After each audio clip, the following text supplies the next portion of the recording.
Does your young child often resist when you give them instructions to do something?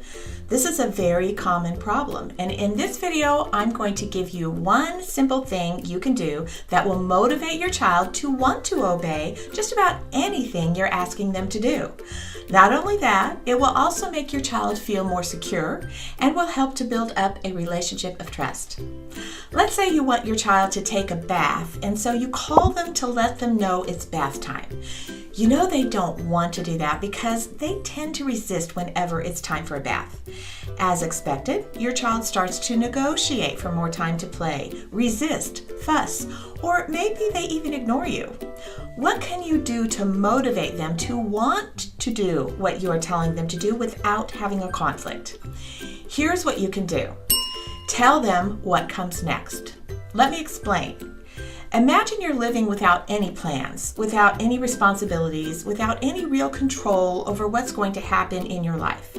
You're having a good time, interested in whatever it is you're doing, and your authority at any moment could tell you to stop that thing you're concentrating on and do something else. That something else might even be something you don't want to do. And this can happen at any moment. That would be a very frustrating and uncertain way to live, wouldn't it?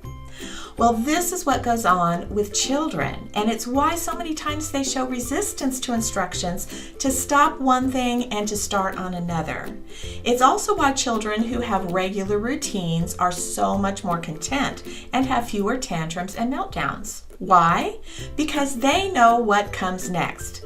What comes next isn't random or unexpected. When a child knows what comes next, especially if it's something they like that's coming up, they're much more compliant and ready to move through the day without fussing or complaining. The way you can implement this simple tip at any moment is to help them focus on the next thing you know they will want to do. So instead of saying, pick up your toys, it's bath time, that alone actually does say what comes next, and it's great if bath time is something they like to do and if it's something they were expecting because it's in their regular routine.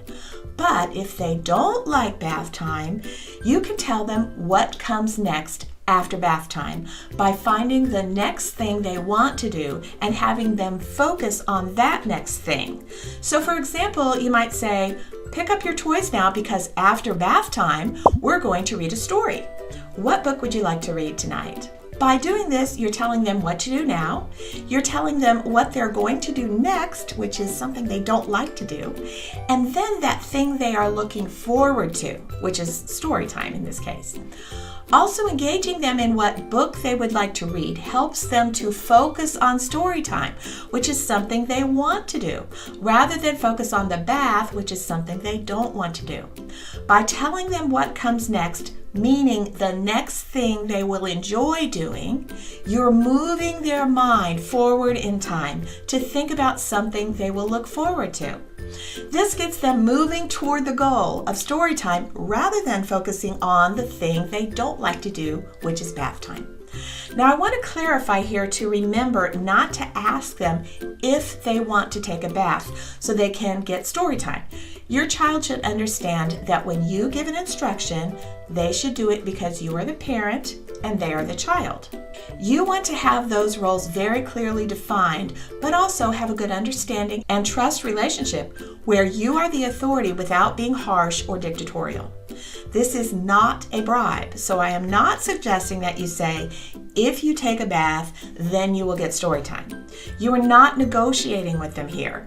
You are simply laying out the plan and helping them to focus on the positive part of the plan rather than what they might consider to be the negative part.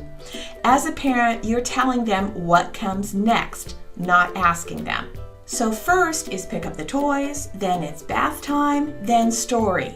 You're giving them a path into the future and guiding them to move into that future with a positive attitude.